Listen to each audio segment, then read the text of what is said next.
complex, much too complex, too complex, much too complex. What's up, and welcome back to the BlackTrack, where I do commentary and review on movies with a mostly black cast, or at least a black lead. Today I'm going to be talking about Lean On Me, a 1989 movie about a real school named Eastside High that's in danger of being taken over by the state unless they find a way to bring up the test scores on the minimum basic skills test. The film is primarily based on the role of Principal Joe Clark, a real-life principal who was tasked with using his, shall we say, unique methods to try to turn the tide on this lost cause of a school. It's loosely, and I mean very loosely, based on a true story. Joe Clark is played by Morgan Freeman, an actor that needs no introduction these days, and is basically Hollywood royalty at this point. However, in 1989, he wasn't quite the famous actor he is now, and actually wasn't the first choice to play Joe Clark. The studio's first choice was Sidney Poitier of all people. Were they really working with that kind of a budget? But Poitier turned it down because he knew Joe Clark personally and didn't agree with his politics. Wow, that had to be some strong politics. They tried Eddie Murphy, Danny Glover, and even Bill Cosby. Yeah, I can't see that one. Eventually, the studio settled on Morgan Freeman, which worked out because that's who the producer wanted all along in the first place. I feel like Freeman makes the movie. Without him, I feel like it would have been just another feel-good drama lost to time. But he puts himself completely into the role and delivers a memorable performance full of one-liners that people still use to this day. But hey, I can show you better than I can tell you. So let's see how this 32-year-old movie stacks up to the standards of today.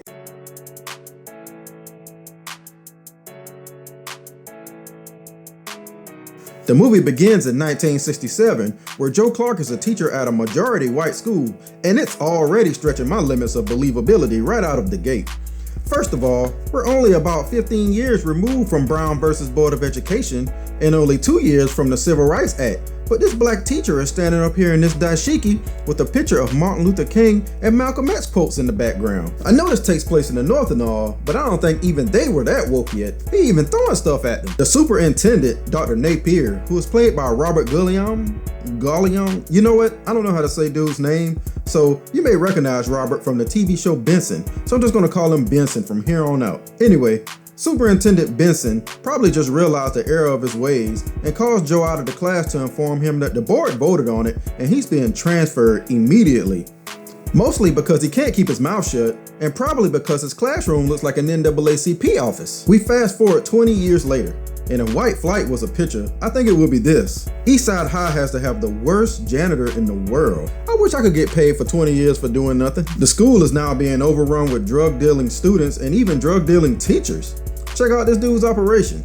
He don't even have any lesson plans in there. Maybe he teaches chemistry. The drugs are only a sample of the problem the school faces now. There's fights, or at least what I think is a fight. They're basically just hugging each other. I think they're just happy to see each other, really. There's vandalism, sexual assault, and then there's plain old-fashioned assault. I knew I should have been a fireman. Let this place burn to the ground. Since things have gotten so bad, Superintendent Benson tries to convince the mayor that they need somebody tough and who doesn't GAF to come in and get this situation under control, and he knows just the man for the job. Enter Joe Clark, who's traded in his afro and dashiki for nice suits and a megaphone. But don't get it twisted, he'll probably still throw something at you. He even brings in Tony Todd as head of security, so you know he means business. There ain't a person alive who about to try Candyman. This dude is supposed to be the custodian, and Joe Clark appoints him as head custodian. I have no idea why. How did he even get dirty? It's obvious he hasn't cleaned anything in 20 years. Joe Clark told the teachers to throw an assembly and to invite every drug dealer and 5th year senior up on stage. Look at this nightmare. I'm amazed that any of the students even bothered to show up with the way they're acting. Joe tried to get the students to sing the school song, but I think he already knew that was gonna be a massive hell nah. So instead, for his next act, he expels everybody on the stage.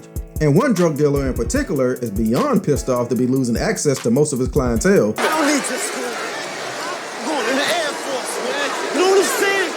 I could be wrong, but I think you actually need a diploma for that, buddy. But there's one guy in particular that probably wishes he wasn't on that stage, and that's Mr. Thomas Sams here. You see, Sams is a crackhead, and I don't mean that in no, oh, he just acts like a crackhead kind of way. Nah, he legit smokes crack.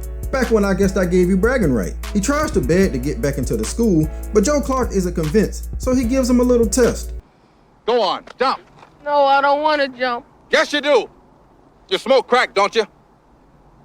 You smoke crack, don't you? You know what that does to you? Huh? No, sir. It kills your brain cells, son. It kills your brain cells. Clearly, it doesn't kill calories. Now, when you're destroying your brain cells, you're doing the same thing as killing yourself. You're just doing it slower. Now, I say if you want to kill yourself, don't fuck around with it. Go on and do it expeditiously. Hey, you can't actually argue with the logic here if I'm being honest. Deep down, Joe does have a heart, so he allows Sam's back into the school. It seems like he's immediately making Joe regret letting him back into the school by acting like he's missing any meals and also hanging out with the wrong crowd. The guy says they like music, so Joe asks them to sing the school song. They botch it terribly. Let's hear it. But if I'm being honest, who of you out there knew or know your school song and can recite it on command if someone asks you to? Exactly, none of you. But Joe wants no part of their ignorance and gives them detention and a threat to learn the school song by the next time he asks. Gonna be kinda hard for those boys to do that though, because Joe Clark just got into an argument with the chorus teacher and immediately fires her. Dang, who else you gonna get into it with, Joe? Give me the goddamn respect you would damn well want yourself, or I will kick your black ass! You are suspended, sir. Now this teacher, Mr. Darnell, didn't just go off for no reason. There's been a small subplot of Mr. Clark going off on Mr. Darnell for seemingly trivial reasons, all because Mr. Darnell was the football coach and the team sucked. First he was demoted as football coach and then berated for daring to pick up a piece of paper while the school song was attempting to be sung in the cafeteria. Damn, Joe, make up your mind. Do you want the school cleaned or not? Now, it's never really quite explained why Joe Clark has an issue with Mr. Darnell. I mean, is he jealous of his suits or something? So I have to assume it's simply because the football team sucks, which is petty as hell. Either way, Mr. Darnell ain't having it. Luckily for Joe Clark, the students get a practice exam because it's not looking very good for them at this point in the school year, whether it be because of porn addiction, overall fatigue, or just lack of knowledge of anything that's on the test. I blame the stuff on the walls. Earlier in the movie, there was all kinds of educational and motivational stuff on the wall, but now it just looks like an elementary school in the background. And if all that wasn't bad enough, Joe is informed that a student is getting beat up in his school by some random guy. Quick, cue some Saved by the Bell music.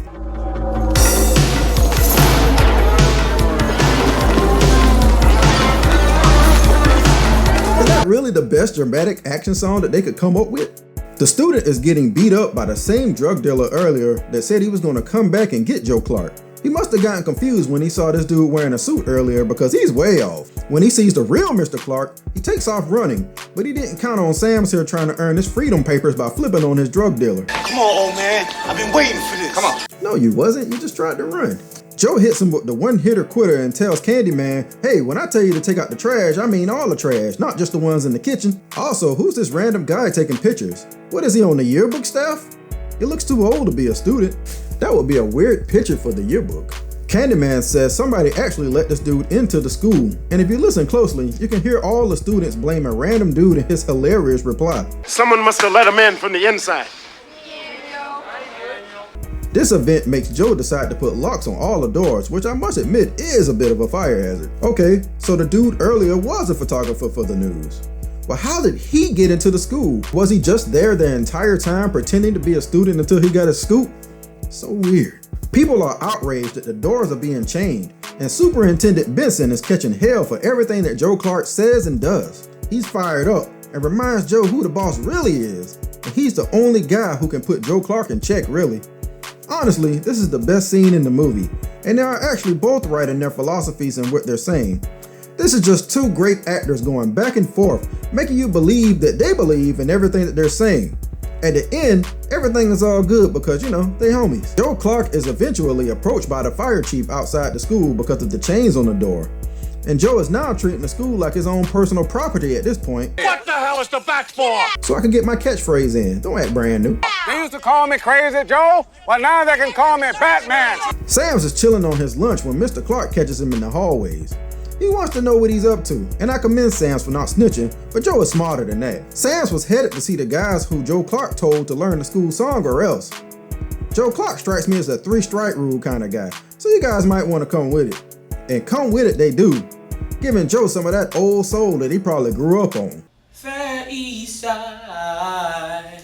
by thy side will stand, and always praise thy name. Praise thy name, praise thy name. Yeah, I mean, y'all good and all, but y'all ain't in Temptations or nothing. Even though it's really these guys singing the song, I like how it's painfully obvious that they lip synced this entire thing and sung it again in post-production for better quality. This one guy doesn't even try to hide it. Sam, you ain't singing nothing, get out of here, boy. Predictably, Joe calls BS on these guys coming up with this song all by themselves and demands to know who taught it to them. Sam's has no choice but to snitch because he's terrified of Joe Clark and admits it's the new choir director, Miss Powers. Joe appears pissed off at first, but is actually thrilled at the fact that she gave the song a glow up and demands that every student in the school learn it the new way. There's no denying the power of music, so we get to see Joe Clark super happy for a few seconds, which throws everybody off in the school. I especially like this one inspirational butt-kissing student in particular. What you got in there, Malachi? My future. All right. But of course it's short-lived when he learns that there's not enough future in the world, let alone those lockers, to save Eastside High from these test scores. The school is in dire need of a course correction, so Joe gathers every single teacher in the school this time to let them know that they are the reason that the students are failing. They don't have long before they have to take the test again, and you know the best way to speed things up when you don't have a lot of time to mess around in a movie? That's right, you guessed it, musical montage. You get t-shirts, Sam's learning shapes, Mr. Darnell combining his love of sports with English, yeah, and overall fun mischief. Joe even tries to get Sam's into shape a little bit, but he's a work in progress. They've been having so much fun that they completely forgot that the mayor and the school board were trying to bring Joe down and catch him with the chains on the door, which violates the fire code. Joe Clark is notified ahead of time and comes up with a plan to communicate and remove the chains whenever the fire chief is coming. I like how this crisis is coinciding with images of how Joe Clark has completely turned the school and its students around, despite what outsiders think. It's a nice touch. Throughout all of this, however, Joe has lost sight of all the people under him that has made a lot of this possible, and one of those people is his assistant principal, Miss Levias. She's tired of not getting any gratitude from Joe Clark, so she wants a transfer. You know, I'm not gonna lie, this whole time I had no idea she was the assistant principal. I thought she was just another teacher in the school. Once again, this is another great scene with fantastic acting by Beverly Todd. You really feel her pain as she describes how Joe Clark's all-around bad attitude is alienating the entire staff. It seems that finally a lot of this is starting to get through to Joe Clark. It's test day, and they hold one last assembly/pep rally to get the students motivated to hopefully pass the test this time. Again, I love how the movie contrasts the differences between how everything looks versus how it was in the beginning of the movie. Now every student is dead silent, and the teachers don't have to force people into their seats to get started. Mr. Clark gives a powerful speech that's capped off by the titular song Lean On Me sung by Miss Powers, who is played by Sandra Reeves Phillips. I wish I could play a little bit of it, but it's also on the soundtrack, so it's not license free. But it's Lean On Me. I'm sure you all have heard it before. The song is so moving that it even makes Miss Levias change her mind about leaving the school. This time during the test, the students are much more focused, looking out for each other and vigorously circling answers, so the assembly must have worked. Maybe every high school should basically have church right before a big test. Meanwhile, the mayor and the police chief are being pressured to catch Joe with the chains on the door, and I'm not really understanding the motivations behind this board member who wants him gone. Like, are you that mad that you're willing to sacrifice the school and every student inside of it just to get revenge? I guess so, because the movie never really gives any other motivation other than that. They catch Joe slipping because the warning system he set up failed miserably. Like, the plan seemed pretty simple. When you see the chief, call on the radio. So who messed that up? Since technically, what he did was against the law, no matter the motivation, Clark is taken to jail, and Miss Levias is left in charge of the school. Even though Crazy Joe is in jail, you would think it was the happiest place on earth by the look on his face. He's all smiles and honestly looks at peace. Benson gives him an attaboy for turning the school around and heads to a board meeting to discuss whether they're going to remove Mr. Clark or not. They're trying to get it done before the test scores come back. And somehow that's supposed to stop the state from taking the school over? I mean, I highly doubt the state cares whether Joe Clark is there or not. The scores are the scores. I don't know, none of this makes sense. Either way, it's not working because public opinion is firmly behind Mr. Clark. On top of all that, there's a million-man march forming outside the building in support of Joe Clark, consisting of all the students from the school. The mayor starts begging for help, but Joe Clark is all like, "I'm good, love, enjoy." Miss Barrett, the board member, uses flimsy arguments to try to get the students to go home, but the students have way stronger points than she does, if I'm being honest. Right! He's chained those doors to keep out the drug dealers, to make us all feel safe. Mr. Clark is like a father. He's the only father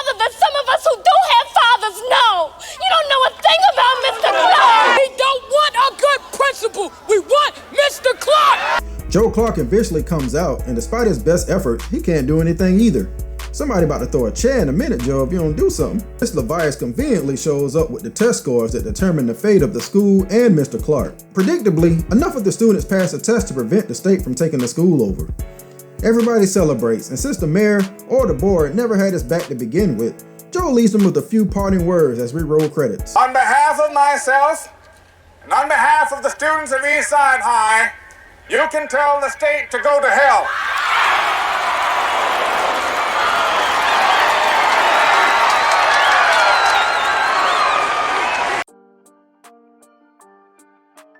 So how does Lean On Me hold up after all these years? Honestly, it's still a very good movie. The story is a little basic and formulaic, bordering on predictable, but the performance by the main stars do more than enough to make up for how by the numbers it is. I especially like how the school itself goes through its own character arcs and transformations throughout the entire movie, becoming a completely different character in itself. Nobody else in the movie has any big character arcs or revelations. Joe Clark is still basically the same guy he was in the beginning as he is in the end. And there's really no resolution of anything beyond the test scores. It leaves more questions than answers, and I think that's probably by design. If I had to grade the movie for 2021, I would give it a C+, a somewhat average movie that you can enjoy. Since this is a biopic, I decided to do something new and go over a few plot points to see if they're true to life or false narratives to make for a better Hollywood story. First, we start with the beginning of the movie taking place in 1967. Remember how I talked about how fake it looked that Joe was teaching that year? That's because it was. According to a Los Angeles Times article, Joe Clark didn't get to Eastside High until 1972, and almost half the students were black. He didn't become principal until 1979. What about the scene in the movie where Joe Clark removes around 300 students from the school because they were either criminals or failing? This one is actually partially true. He did end up removing around 300 or so students, but it took until the end of the school year for him to get all of them. In the movie, the mayor had it out for Joe Clark and conspired to have him arrested. This was false, as the real-life mayor, Frank Graves, actually was a big supporter of Joe Clark. Then there's the scene where Miss Powers taught the students the new alma mater. In actuality, the woman that the movie based the original chorus teacher on was actually the one who taught the students the school song. And she actually taught them the song 2 years before she transferred out of the school. And finally, did Joe Clark manage to improve the test scores at Eastside High School? This is actually a true fact. The scores didn't improve dramatically, but they did improve. But none of that matters, because the school was never in danger of being taken over by the state in the first place.